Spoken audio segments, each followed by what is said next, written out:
Hello and welcome to K News. This is Hardik Trivedi. Let's have a look on what is happening in India and in the world. An all-party meeting called by Prime Minister Narendra Modi to discuss the situation along the India-China border on Friday saw leaders of major political parties putting across their views on the sensitive issue. The virtual meeting began with participants paying tribute to the 20 Indian soldiers killed in the violent face-off with Chinese troops in East Ladakh earlier this week. Prime Minister Modi, Defence Minister Rajnath Singh, External Affairs Minister S. Jaishankar were also standing in silence as a mark of respect for the fallen army man. Singh and Jaishankar spoke on the standoff at the meeting according to early visuals. BJP chief JP Nadda, Congress President Sonia Gandhi, NCP leader Sharad Pawar, TRS leader K. Chandrasekhar Rao, JD leader Nitish Kumar, DMK's MK Stalin, YSR Congress parties YS Jagmohan Reddy and Shiv Sena leader Uddhav Thackeray were among those who attended the meeting.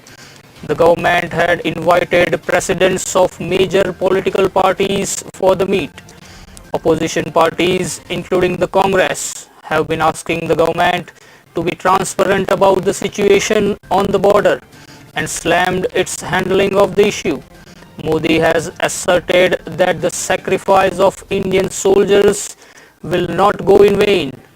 Defence Minister Singh had said that Indian soldiers displayed exemplary courage and valor in the line of duty and sacrificed their lives in the highest tradition of the Indian Army.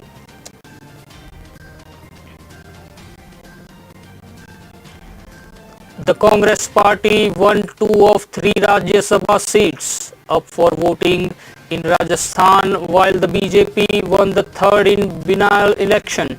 The score was flipped in Madhya Pradesh, where the ruling BJP won 2 and Congress won. The result of the Gujarat was declared at around 10:30 pm, in which BJP's Narhari Amin, Ajay Bharadwaj and Ramilaben Bara won, while Shakti Singh Gohil from the Congress won and Bharat Singh lost. The BJP win all 3 seats in Gujarat. The build-up to the election, in which 24 seats from 10 states were at stake, was marked by a resurgence of resort politics, resignations, switching sides and allegations of bribery. K.C. Venugopal and Neeraj Dangi of the Congress and Rajendra Gehlot of the BJP were elected to the upper house from Rajasthan without any cross-voting. The BJP had fielded a second candidate as well, Omkar Singh Lakhawat, but he lost. With this, the number of Congress parties tally in the Rajya Sabha from Rajasthan has increased to 3. Out of a total of 10, the other 7 are BJP members. In Madhya Pradesh, Jyotiraditya Scindia and Samar Singh Solanki were elected on BJP tickets, while Digvijay Singh won from the Congress. The other Congress candidate, Dalit leader Phul Singh Baria, lost the election. Samajwadi Party MLA Rajesh Shukla was expelled by his party for voting for the BJP. In Andhra Pradesh, the ruling YSR Congress scooped up all 4 seats as expected. Counting of votes for 4 seats in Gujarat was delayed as the Congress demanded that the Election Commission scrap 2 BJP votes on different grounds. Leader of opposition Paresh Danani said the Congress had sought cancellation of votes cast by BJP MLA Kesari Singh Solanki and Minister Bhupendra Singh Chudasama. The Congress casting his vote, saying that his election was cancelled by the Gujarat High Court last month. However, the Supreme Court has put a hold that order. As to Mr. Solanki's vote, the party claimed that an unauthorized person accompanied him inside the polling booth. The Election Commission observer, however, has rejected the opposition party's objections and referred the matter to election body's Delhi office for a final decision. During the counting of votes, the Congress had objected to the votes of Bhupendra Singh Chudasama and Kesri C. Solanki before the Election Commission. However, the Election Commission has rejected the Congress plea, saying the Congress had raised the issue at the time of polling, not at the time of counting. The United Nations Food Agency warned Thursday that without immediate funding, its global transport system will stop delivering thousands of tons of masks, gloves, and other critical equipment to tackle the COVID-19 pandemic to 132 countries by the third week of July. Amar Daudi, the World Food Programme's Director of Operations and COVID-19 Response, told a video press conference that its aircraft have also transported 2,600 humanitarian and health workers free of charge to 40 destinations across Africa, Asia, and the Middle East since the pandemic began, and that service will also come to a halt as the virus continues to accelerate across many parts of the world. As we are seeing these services become more and more vital and important.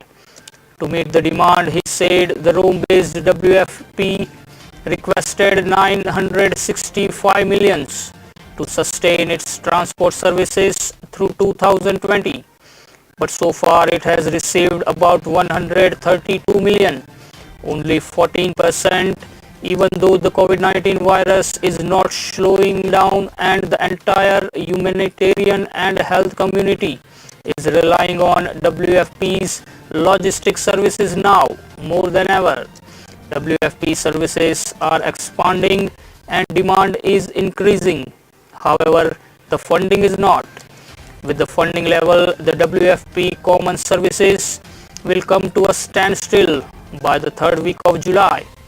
Daudi said WFP has 8 COVID-19 response hubs around the world connected by a global network of air and sea transport that so far have dispatched 15,000 cubic meters of critical items to tackle the coronavirus to 132 countries on behalf of health and humanitarian organizations.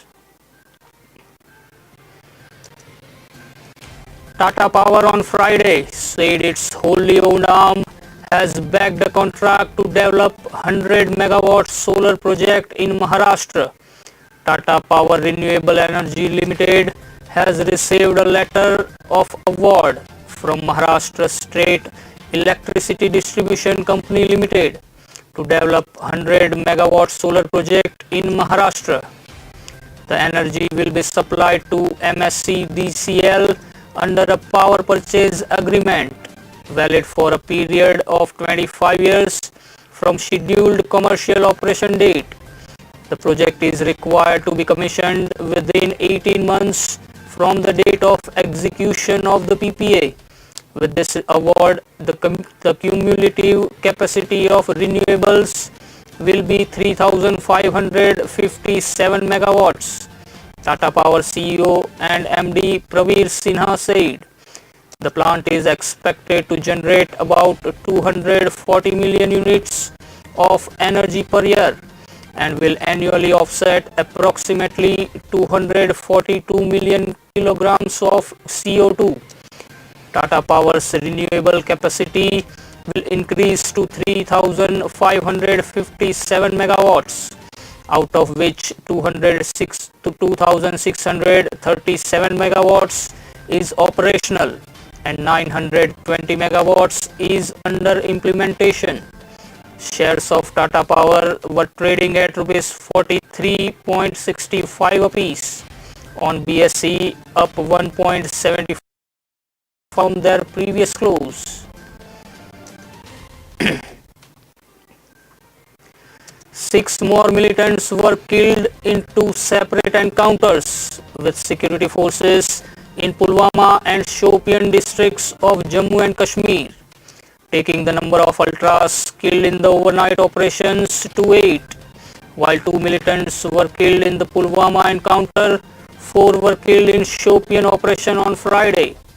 Security forces launched a cordon and search operation at Meej in Pampore area of Pulwama in South Kashmir on Thursday morning after receiving specific information about the presence of militants, a police official said. He said the search operation turned into an encounter after militants fired upon a search party of the forces. 1 militant was killed in the gunfight on Thursday, but 2 more ultras entered a nearby mosque to take refuge inside it, the official said. He said the cordon around the mosque was maintained throughout the night. On Friday morning, security forces used tear smoke shells to force the hold-up militants out of the mosque, the official said, adding the 2 were then killed by the forces while maintaining the sanctity of the religious place. In total, 3 militants were killed in the operation. Inspector General of Police Kashmir Vijay Kumar said no firing or IED was used to force the militants out of the mosque. It's time for a short break. We'll join you in a short while.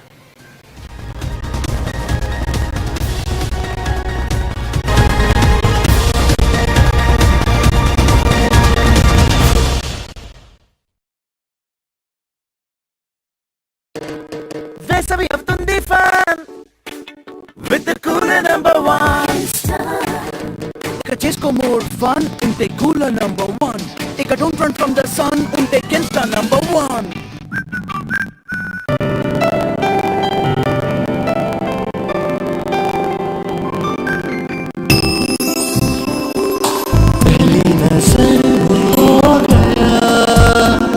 Deewana Deewana Deewana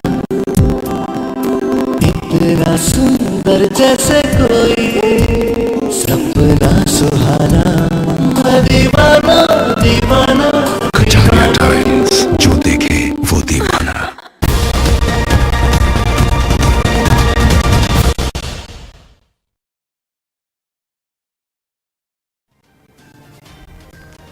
Welcome back to K News and thank you for watching. Let's continue the streak of news. Amid the Indo-China border standoff, the Ram Mandir Trust has put on hold its plan to begin the construction of temple in Ayodhya.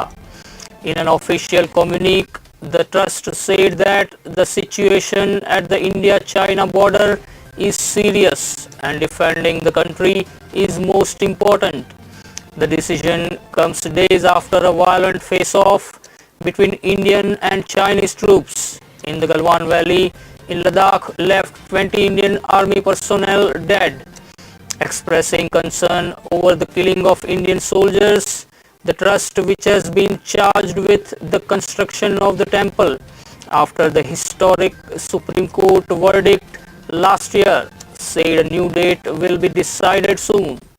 The decision to begin construction of temple will be taken according to the situation in the country and will be announced officially, Anil Mishra, member of the trust, told. The trust also paid tributes to the soldiers. Meanwhile, different Hindu organizations staged protest against China in Ayodhya, while Hindu Mahasabha activists burned the Chinese flag. Activists of the Vishwa Hindu Parishad burned the effigy of Chinese President Xi Jinping and smashed Chinese-made products. The nationwide clamor of boycott of Chinese goods is getting louder amid the Ladakh face-off, with traders urging the center to direct e-commerce firms to restrict the sale of items from the Dragonland, which imports products worth $74 billion to India annually. On the total import from China, Retail traders sell goods worth around $17 billion, mostly comprising toys, households, electric and electronic goods, and cosmetics, which could possibly be replaced by Indian products, a national trading body said. We at Federation of All India Vyapar Mandal are advising our members to clear their stocks of Chinese products and refrain from placing fresh orders. We are also requesting the government to restrict e-commerce companies from selling Chinese products, V.K. Bansal, the association's general secretary, told.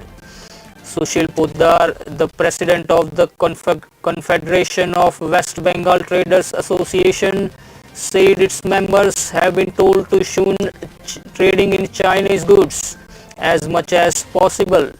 Another national traders body, the CAIT, has decided to set up its movement against the boycott of Chinese goods under its campaign Bharatiya Saman Hamara Abhiman.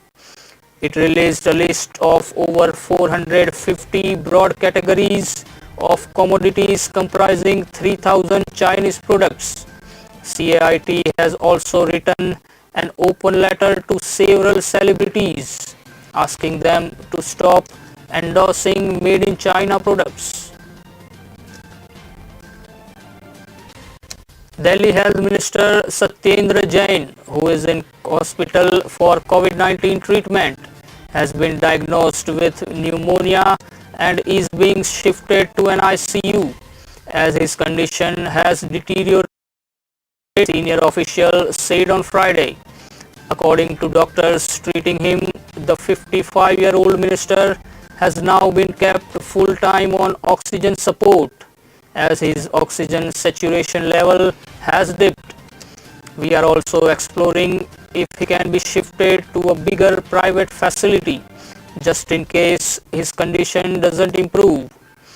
Jain had tested positive for COVID-19 on Wednesday, a day after he was admitted to Rajiv Gandhi Super Speciality Hospital after running high-grade fever and suffering sudden drop in oxygen levels.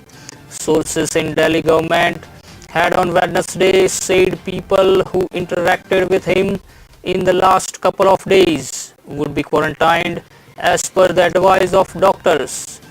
On Sunday, Jain attended a high-level meeting on the coronavirus situation in national capital chaired by Union Home Minister Amit Shah, which was also attended by Delhi Lieutenant Governor Anil Baijal, Delhi Chief Minister Arvind Kejriwal, his deputy Manish Sisodia, and Union Health Minister Harshvardhan.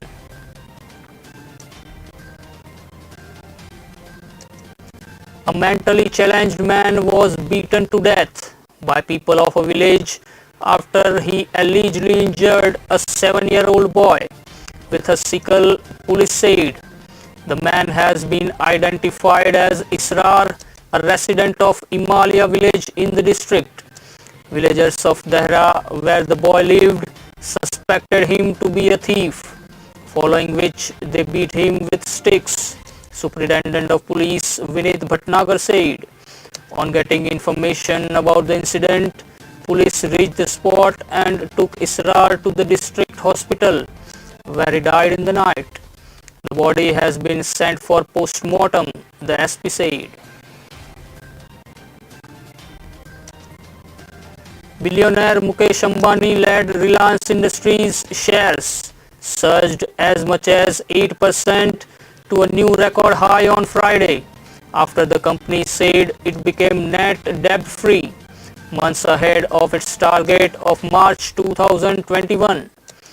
As the Reliance Industries stock touched an all-time high of rupees 1,788 on the BSE, the market capitalization of the country's most valuable company topped the rupees 11 lakh crore mark for the first time ever.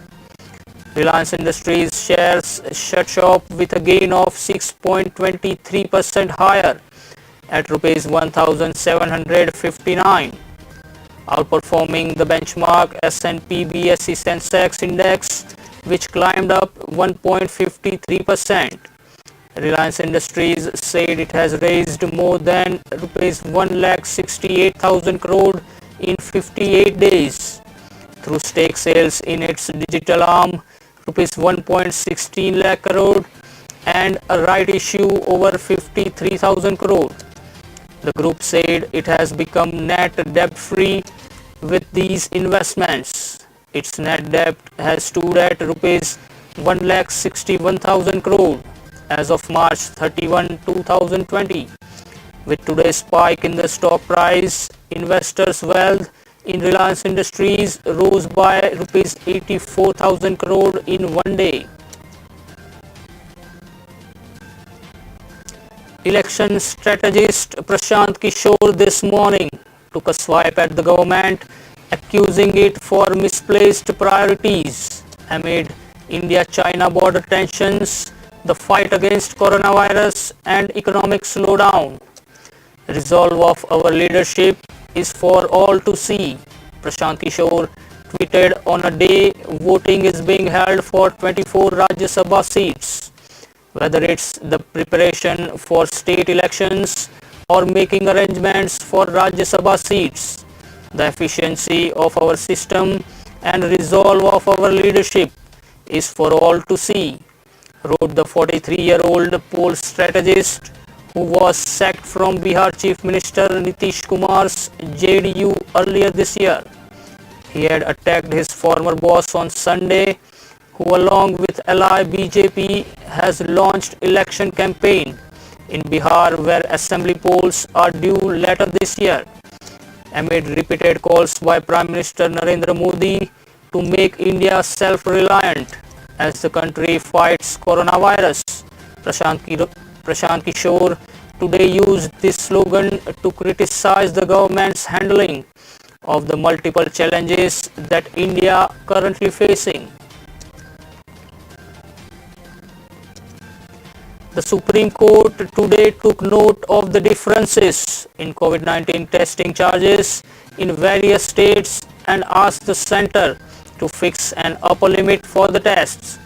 A bench comprising Justices Ashok Bhushan, S.K. Kaul and M.R. Shah, which would pass the order later, observed during the hearing that there should be uniformity in COVID-19 testing charge in all states. There should be uniformity in COVID-19 test fee.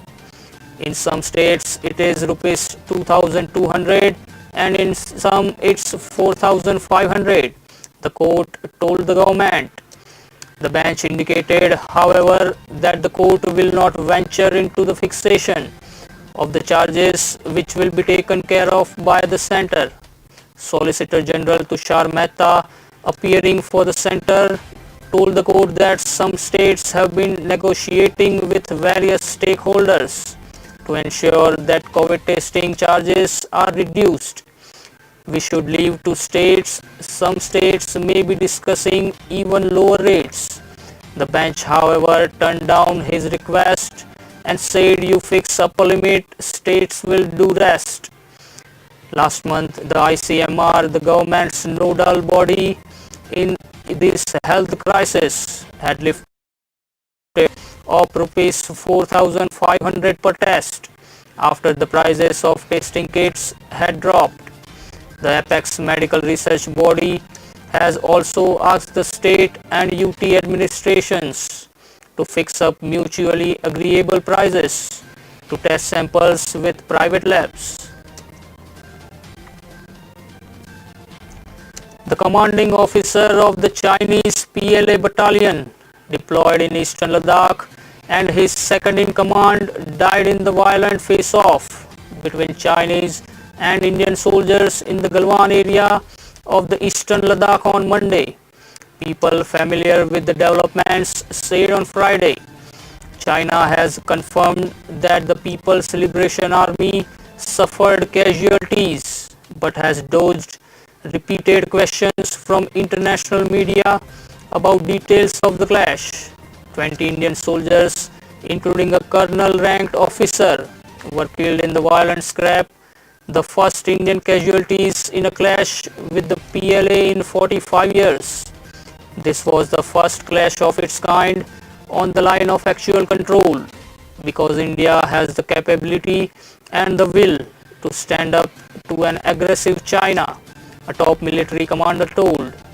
Chinese troops, which had mobilized soldiers along the line of actual control and set up a standoff with India for nearly 6 weeks, refused to back down in line with the understanding reached between top commanders of the two armies on June 6. What started off as an argument between local commanders of the two sides on June 15 evening after the PLA attempt to build a structure on the Indian side during the de-escalation process soon spiraled into a full-blown fisticuffs. Our information indicates that the Chinese side lost the commanding officer of the battalion deployed near patrolling point 14 of the Galwan region where the two armies clashed. The battalion second in command also died in the incident, a senior official at South Block said. That's all for now. Keep watching K News. This is Hardik Trivedi taking your leave. Be alert, be positive, be safe.